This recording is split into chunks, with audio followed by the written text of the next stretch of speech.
अब मैं आमंत्रित करना चाहता हूं बगैर किसी भूमिका का माननीय प्रोफेसर साहब को। एक बार नारा लगा दीजिए, समाजवादी पार्टी जिंदाबाद, जिंदाबाद जिंदाबाद, समाजवादी पार्टी जिंदाबाद, जिंदाबाद जिंदाबाद, अखिलेश यादव जिंदाबाद, जिंदाबाद जिंदाबाद, श्यामलाल जी पाल जिंदाबाद, जिंदाबाद जिंदाबाद, प्रोफेसर संतोष जाटव करो, हम हमारे साथ हैं, संतोष जाटव संघर्ष करो, हम हमारे साथ हैं। माननीय प्रोफेसर संतोष जाटव जी। धन्यवाद संचालक महोदय, जो आपने मुझे बोलने का अवसर प्रदान किया। सबसे पहले पूरी दुनिया को शांति और मानवता का संदेश देने वाले तथागत गौतम बुद्ध, भारतीय संविधान और आधुनिक भारत के निर्माता, हमारे भागा विश्व रत्न बाबा साहब डॉक्टर B.R. अम्बेडकर, सामाजिक अर्थशास्त्र के प्रणेता डॉक्टर राम मनोहर लोहिया जी, सामाजिक परिवर्तन के माध्यम से राजनीतिक क्रांति उत्पन्न करने वाले मान्यवर काशीराम साहब और भारत के सर्वकालिक सर्वश्रेष्ठ वैज्ञानिक डॉक्टर APJ अब्दुल कलाम साहब, और कौन कौन है। लेकिन ये कहना कि पिछड़ा डिप्रेस क्लास कोई कहेगा तो पता नहीं पड़ पाएगा कौन कौन है। बाबा साहब ने इसी डिप्रेस क्लास को संविधान में SC ST और OBC का दर्जा दे दिया, लेकिन हमारे आदरणीय अध्यक्ष श्री अखिलेश यादव जी ने इतना क्लियर कट PDA की संभावना पिछड़ा, दलित और अल्पसंख्यक, पिछड़ा, दलित और अल्पसंख्यक ही PDA है। और आज मुझे इस बात पर, हालांकि बहुत सारे लोगों के फोन मेरे पास भी आए जो भी डेवलपमेंट यहां पर हुए हैं, लेकिन बॉस का आदेश है। आदेश किसका है? बॉस का है। आज हम सवाल उठा रहे हैं, बहुत अच्छी बात है, होना तो यही चाहिए था जो हम लोग चाह रहे हैं, सबके मन की बात। लेकिन हम BSP की विचारधारा से आए हुए लोग हैं, उस BSP की विचारधारा से जिसमें किसी जमाने में नारा दिया था कि तिलक तराजू और तलवार, उनको मारो जूता चार, यानी कि एक अम्बेडकरवादी विचारधारा कैसे तब्दील हो गई। हाथी नहीं गणेश है, ब्रह्मा विष्णु महेश है, और ब्राह्मण शंख बजाएगा, हाथी बढ़ता जाएगा। किसी ने आवाज उठाई? कोई बोला? कोई नहीं बोला। और क्या हालत हो गई वहां BSP में जाकर के? यहां पर आप आवाज उठा रहे हो, इतनी स्वतंत्रता है। ये इसलिए कि हमारे आदरणीय अध्यक्ष जी बहुत ही उदारवादी व्यक्ति हैं, वो सुन सकते हैं, और जब उनको लगेगा कि ये बिल्कुल सही है तो उसमें तब्दील भी कर सकते हैं। तो ऐसी कोई बात नहीं है, हर चीज के अपवाद भी होते हैं। आज बाबा साहब के मानने वाले हम लोग हैं। बाबा साहब के बारे में ज्यादा ना बता करके मैं एक शेर के माध्यम से बाबा साहब के पूरे जीवन चरित्र को, वो किस तरीके से आए, कैसे उनका जन्म हुआ, उसको एक शेर के माध्यम से बताना चाहूंगा। आप सब लोगों को तो ये मालूम होगा कि बाबा साहब का जन्म 14 अप्रैल 1891 को हुआ था, यही लोग। लेकिन मैं आपको सच्चाई बताता हूं कि बाबा साहब के जन्म की कहानी 14 अप्रैल 1891 से नहीं, बल्कि 14 अप्रैल 1865 से शुरू होती है, जब अमेरिका के सबसे लोकप्रिय राष्ट्रपति दास प्रथा का अंत करने वाले अब्राहम लिंकन की हत्या हो जाती है। वो भी दिन 14 अप्रैल था, और जब अब्राहम लिंकन की हत्या हुई तो उनके अंतिम शब्द थे कि कोई तो आएगा जो इस दुनिया में मेरे मिशन को आगे बढ़ाएगा। 14 अप्रैल 1865 को अब्राहम लिंकन रूपी वो तारा जब अंतरिक्ष में प्रतिस्थापित हो जाता है, तो वहां से जब ये देखता है कि मुझे कहां पर जाना चाहिए, किसकी मुझे लड़नी चाहिए, किसको मुझे आजादी दिलानी चाहिए, तो वो तारा, अब्राहम लिंकन रूपी तारा, 14 जुलाई 1990 को सूरज की 2 डिग्री सेंटीग्रेड की तपिश और चंद्रमा की -1 से 65 डिग्री सेंटीग्रेड की शीतलता को चीरता हुआ करोड़ों किलोमीटर दूर मोह कैंटोनमेंट में माता भीमाबाई के गर्भ में स्थापित हो जाता है। और 14 अप्रैल 1891 को इस देश का सूरज बनकर उगता है, जिसकी रोशनी में करोड़ों, लाखों करोड़ों शोषितों, पीड़ितों, वंचितों के जीवन में उजाला आ जाता है। किसी ने सपने में भी नहीं सोचा होगा कि शोषित, पीड़ित, वंचित समाज में जन्म लेने वाला एक बालक आगे चल करके ऐसी किताब लिखेगा जिससे पूरा देश चलेगा। किसी ने सोचा था 14 अप्रैल 1891 की वो काली रात भी अपने आप को गौरवान्वित महसूस कर रही होगी, जिसके अंधेरे में जन्म लेने वाला बालक आखिर उन सबके जीवन में उजाला लाने वाला था। तो किस तरीके से बाबा साहब दुनिया में आते हैं और अपना काम करके चले जाते हैं, एक शेर के माध्यम से बताना चाहूंगा कि जमीन भी ठहर गई होगी, जमीन भी ठहर गई होगी, आसमां भी झुक गया होगा, जमीन भी ठहर गई होगी, आसमां भी झुक गया होगा, जब वो सितारा आसमान से जमीन पर आया होगा। कठिनाई भी सहम गई होगी, शब्दों को देखना, कठिनाई भी सहम गई होगी, संघर्ष भी सम्मान में खड़ा हो गया होगा, कठिनाई भी सहम गई होगी, संघर्ष भी सम्मान में खड़ा हो गया होगा, जब वो सितारा आसमान से जमीन पर आया होगा। रात भी बदल गई होगी, दिन भी बदल गया होगा, रात भी बदल गई होगी, दिन भी बदल गया होगा, जब वो सितारा आसमान से जमीन पर आया होगा। सूरज भी शर्मा गया होगा, सूरज भी शर्मा गया होगा, चांद भी गरमा गया होगा, जब वो सितारा 3000 साल की बेड़ियों को मात्र 3 साल में संविधान रूपी हथियार से काटकर चला गया होगा।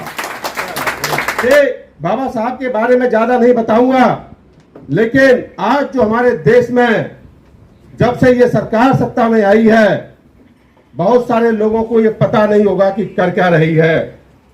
बहुत बातें बहुत बताने की हैं, लेकिन कुछ जिनको मैं छोड़ नहीं सकता।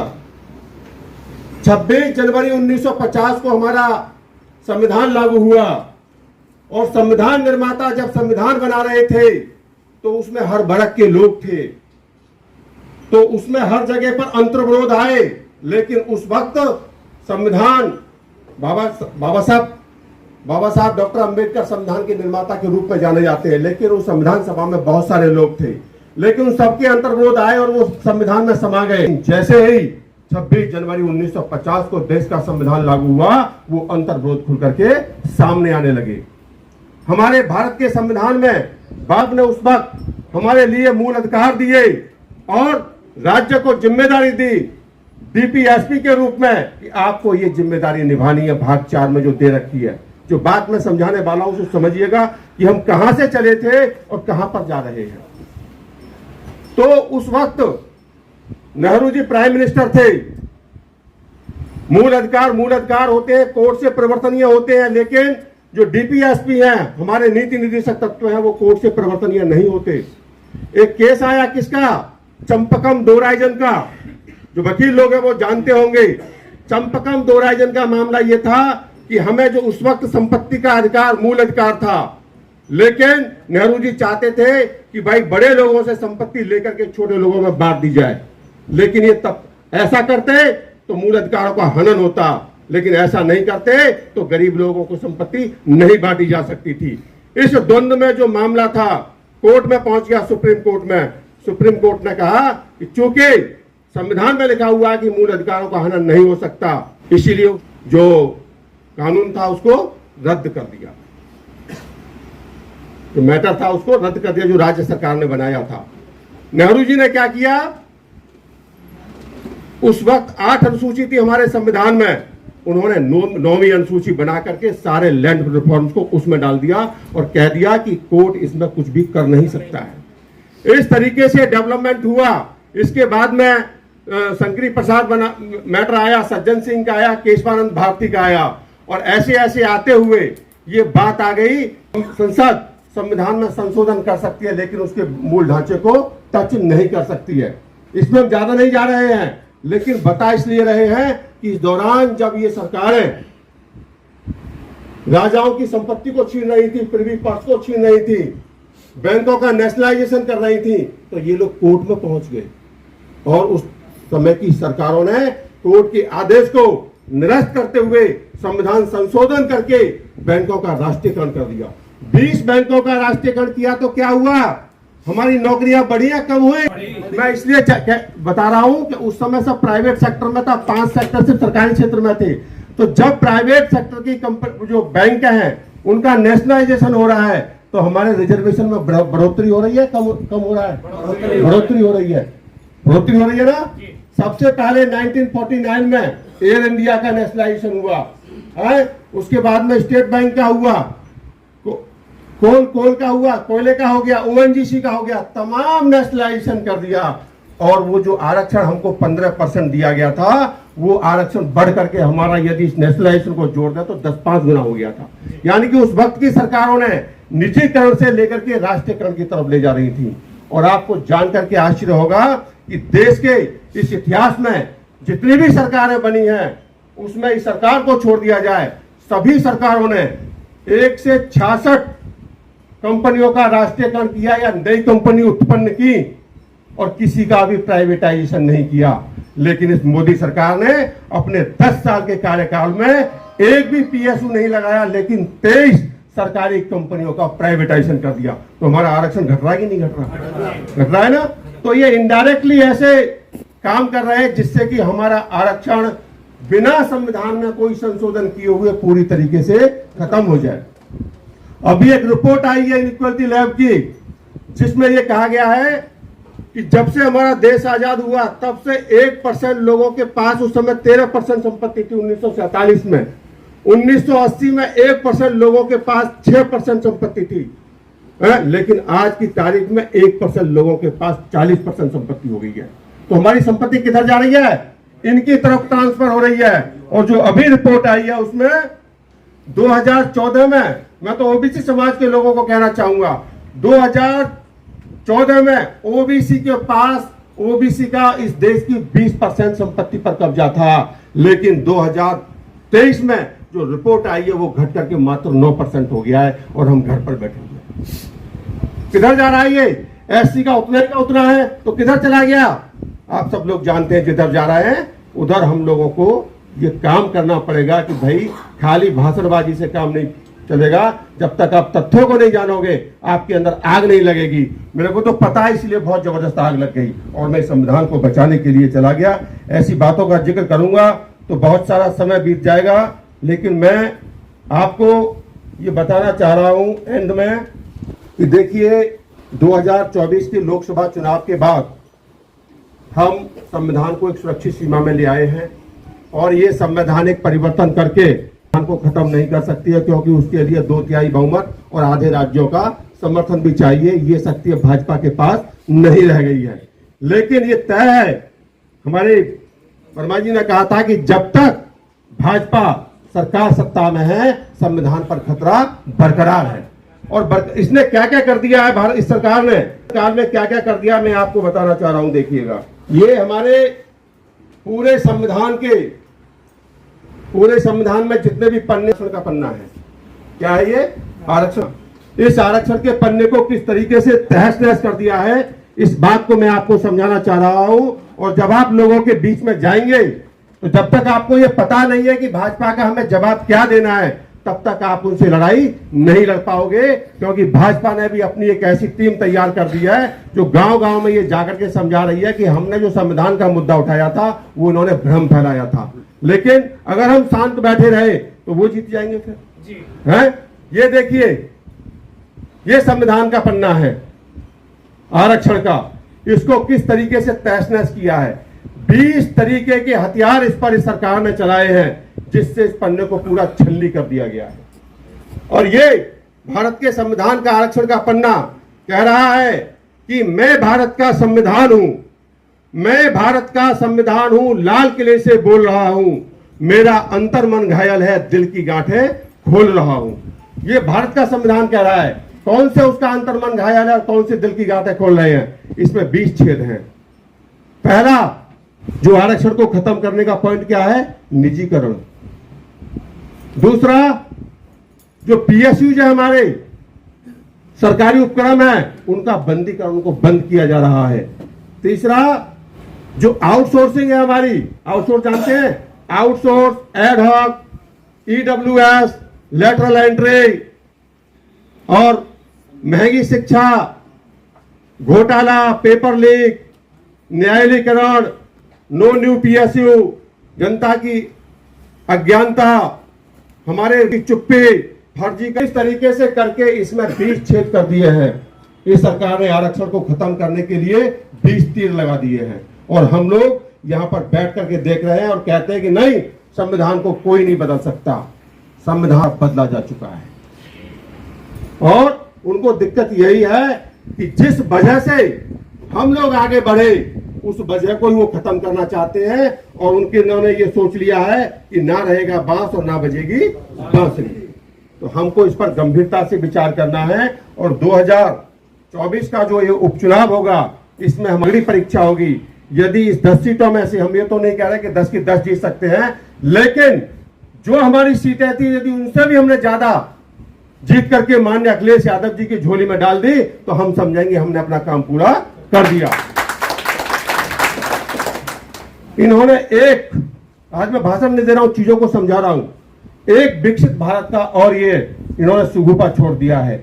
यहां मीडिया वाले भी लोग बैठे हुए हैं, मैं आपसे भी कह रहा हूं, मैं भाजपा के जितने भी विद्वान लोग हैं, सारे नेताओं को, कार्यकर्ता से लेकर प्रधानमंत्री तक सबको चैलेंज कर रहा हूं, यदि वो विकसित भारत की परिभाषा बता दे और ये बता दे कि भारत कैसे विकसित होगा तो मैं देश छोड़ दूंगा, देश छोड़ दूंगा मैं।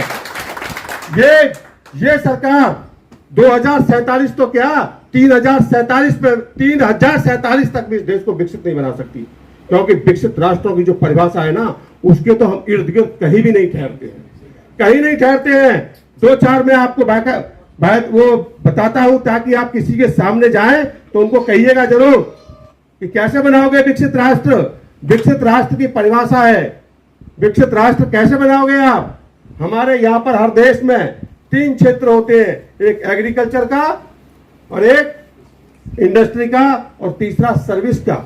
जितने भी विकसित देश हैं सबको देख लीजिएगा, उनकी जीडीपी में एग्रीकल्चर का जो हिस्सा 1 से 2% है बस, इंडस्ट्री का हिस्सा 25 से 30% है बस, और 70 से ज्यादा % हिस्सा है किसका, सर्विस का। और हम 16-17% जीडीपी हमारी एग्रीकल्चर है, उनको 1-2% तक ले जाने में 100 साल लग जाएंगे और वो कह रहे हैं सबसे भारत बनाएंगे। हमारा सर्विस सेक्टर में मात्र 50% योगदान है, इसे ले जाना है 70 तक, वो कहते हैं विकसित भारत बनाएंगे। कैसे बना लोगे। और सबसे बड़ी बात, हर देश में गरीबी की रेखा तय है। जिस विकसित देशों की गरीबी जहां से शुरू होती है, जहां उनकी 1% या 0.5% जहां से गरीबी शुरू होती है, उस परसेंट पर आकर के देश के अंदर 84% गरीब हो जाते हैं हम, और वो कह रहे हैं विकसित राष्ट्र बनाएंगे। बना सकते हैं? 84 उनकी 1% है और हमारी 84% पहुंच रही है, और वो कह रहे हैं विकसित राष्ट्र बना देंगे। मैं सभी को चैलेंज कर रहा हूं, कोई मुझसे बहस कर ले इस मुद्दे पर। I am well prepared about it. GDP growth rate, बहुत सारे लोग आपको देखे होंगे, करेगा मेरे जो है चीन की इतनी है, अमेरिका की तो 1-2% है और भारत की तो 7% है। हम अमेरिका से भी आगे चल रहे हैं, उनको ज्ञान नहीं, वो हमको बेवकूफ बना रहे हैं। जिस तरीके से हम सैचुरेट हो जाते हैं, कोई चीज हमें मिल करके जब सैचुरेट हो जाते हैं तो हमें ज्यादा की इच्छा नहीं रहती, फिर उन्नति ज्यादा हो नहीं पाती है। विकसित देश जितने भी है पूरी दुनिया के अंदर, किसी की भी ग्रोथ रेट 2% से ज्यादा नहीं है, और ये कह रहे हैं हमारी 7% है। इसका मतलब है आप सिद्ध कर रहे हो अभी आप विकसित देश नहीं हो। इतना ही नहीं है, बहुत सारे फैक्टर हैं। पर कैपिटा इनकम किसी भी विकसित देश की ले लीजिएगा, और G7 के जितने भी देश हैं, किसी की भी $30,000 से कम नहीं है, और हमारी है $2,731। इसको पहुंचाने में 100 साल क्या हजारों साल लग जाए, कभी नहीं पहुंचा सकते। तो ऐसे कुछ फैक्टर्स हैं जिनको आपको लोगों को बताना होगा। आरक्षण में किस तरीके से उन्होंने ये छेद कर दिया है, इसको भी बताना होगा। बहुत सारी चीजों को आपको पहले तैयार करना होगा, तब जाकर के जनता के बीच में जाना होगा, बिना हथियारों पर धार लगाए। और ऐसे ही यदि आप जनता के बीच में पहुंच जाओगे तो हम इस लड़ाई को रखते हैं।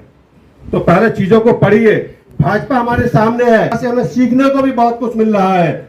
और जब तक हम इस जाति की दीवारों को नहीं तोड़ेंगे तब तक हम एक नहीं हो सकते हैं। पूछते किसी से, मैं किसी को ये कोई पद नहीं देता हूं, तुम्हारी जाति क्या है। यदि मुझे उसका परफॉर्मेंस अच्छा लग रहा है, लो तत्काल, और निकालने में अभी 1 सेकंड नहीं लगाता हूं। कोई भी ये नहीं कह सकता है कि सिंगल रुपीज हमने किसी को पद देने के लिए दिया हो, इसीलिए ये अधिकार मेरे पास सुरक्षित है कि यदि आप काम करोगे तो बाबा साहब वाणी में रहोगे, नहीं तो बिल्कुल नहीं रहोगे। क्योंकि बाबा साहब का नाम पूरी दुनिया में, पूरी दुनिया के स्कॉलर है वो, उनको सिंबल ऑफ नॉलेज कहा जाता है। आपको मालूम है गौतम बुद्ध को क्या कहा जाता है? Symbol of wisdom. यदि बाबा साहब सिंबल ऑफ नॉलेज के प्रतीक है तो Gautam Buddha symbol of wisdom के प्रतीक है। जब बाबा साहब का नाम पूरी दुनिया में इतने मान और सम्मान के साथ लिया जाता है, सबसे ऊपर है, तो बाबा साहब वाणी जब तक माननीय अखिलेश जी की नजरों में सबसे ऊपर और इतनी ऊपर हो कि दूसरे छू ना पाए, तब तक हम चैन से बैठेंगे नहीं। बाबा साहब वाणी को हम कह सकते हैं, जिस दिन हम माननीय अखिलेश जी की झोली में 300 से ज्यादा सीटें डाल देंगे और इस 7-8 सीटें इस उपचुनाव में डाल करके उनकी झोली में डाल देंगे, तो हम कह सकते हैं, तब हम कहेंगे कि जो ये बाबा साहब वाहिनी है, the future of Samajwadi Party is associated with the performance of Baba Saheb Vahini. यानी कि हम चाहते हैं कि समाजवादी पार्टी का फ्यूचर हमारे परफॉर्मेंस पर निर्भर हो जाए। उस दिन आपकी हर बात पार्टी कार्यालय में सुनी जाएगी। कोई भी ये नहीं कहेगा कि हमको सम्मान नहीं मिल रहा है। एक कहा है ना किसी ने, कर खुदी को बुलंद इतना कि खुदा बंदे से पूछे बता तेरी रजा क्या है। ये भी आपको करना होगा। कोई भी आपको थाली में सजा करके आपके सामने वो दीपक नहीं लाएगा कि आपका स्वागत करेगा। यू हैव टू डू, आपको इतना कठिन वर्क करना है कि सामने वाला ना चाहते हुए भी आपको सम्मान देने लग जाए। उस स्थिति तक हमको पहुंचाना है, तब तो हम बाबा साहब के अनुयायी होंगे। बाबा साहब भी ऐसे ही सोचते हैं कि मुझे सम्मान नहीं मिल रहा है। उनसे ज्यादा अपमान किसने सहन किया था? किसने सहन किया था? But he proved himself. उन्होंने प्रूव कर दिया कि मैं, ये तो नहीं कह सकते थे कि मैं सर्वश्रेष्ठ हूं, लेकिन हम सब लोगों की नजरों में बाबा साहब ही पूरी दुनिया में सर्वश्रेष्ठ बने थे कि नहीं बने थे। और बाबा साहब ने कहा भी था कि लोग मुझसे इसलिए नहीं डरते हैं कि मैं सबसे पढ़ा लिखा हूं, बल्कि लोग इसलिए डरते हैं कि मैं बिक नहीं सकता, लोग मुझे खरीद नहीं सकते। जिस दिन हम बिकना भूल जाएंगे, ऐसी भाजपा को हम 1 साल के अंदर हजारों बार हरा देंगे। ये मेरा दावा है। बहुत सही। और आखिरी शेर के साथ अपनी बात को खत्म करूंगा कि हम किस तरीके से आगे बढ़ सकते। वो ये है कि एकता जब मिट्टी ने की तो ईंट बनी, एकता जब मिट्टी ने की तो ईंट बनी, ईंट ने की तो दीवार बनी, और दीवार ने करी तो घर बना। ये जब बेजान चीजें होकर के एक हो सकती हैं, और आप क्यों नहीं। इसी के साथ जय भीम, जब आप सभी लोग आए, हमारे आदरणीय प्रदेश अध्यक्ष जी ने, आदरणीय CL वर्मा जी ने, हमारी समस्त टीम ने यहाँ आकर के हमारा उत्साहवर्धन किया।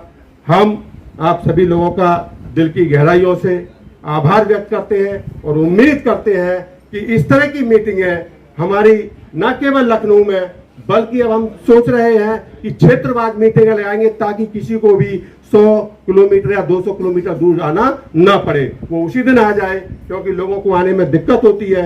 यदि इस प्रोग्राम को आयोजित करने में हमारी तरफ से कोई गलती हुई हो तो हम क्षमा चाहते हैं, और हम माननीय प्रदेश अध्यक्ष जी से भी क्षमा चाहेंगे कि जिस समय उनका आगमन हो गया यहाँ पर, तो मैं आश्चर्यचकित रह गया, क्योंकि वो ऐसे कैसे आ गए। हमने कहा था बताना है कब आएंगे, तो हमारे जिला अध्यक्ष महोदय हैं लखनऊ के, उन्होंने बताया कि CL वर्मा जी आए हुए हैं, तो उन्हें अंदर बुला लाए। हमने कहा बुला लाइए। अब हमें क्या पता था माननीय प्रदेश अध्यक्ष जी भी साथ में आ रहे हैं। तो सर, ये जो हमसे गलती हुई है उसके लिए क्षमा प्रार्थी है। सभी का बहुत बहुत धन्यवाद और आभार व्यक्त। हमारी एकमात्र जिला अध्यक्ष महिला हैं, बहुत शानदार काम करती हैं। हम चाहेंगे कि ऐसे लोगों की हौसला अफजाई हमारे स्तर से, माननीय प्रदेश अध्यक्ष जी के स्तर से और राष्ट्रीय अध्यक्ष जी के स्तर से होगी। अरे भाई, हमारा समाज तो ऐसा है कि राष्ट्रीय अध्यक्ष जी ने यदि एक बार कंधे पे हाथ रख दिया ना, वो अपनी जान दे देगा। उसको कुछ नहीं चाहिए, जान दे देगा। तो इस बात को पहुंचाने का काम करें। इसी के साथ जय भीम, नमो बुद्धाय, जय भारत, जय संविधान, जय समाजवाद। समाजवादी पार्टी जिंदाबाद, समाजवादी पार्टी जिंदाबाद, जिंदाबाद, जिंदाबाद।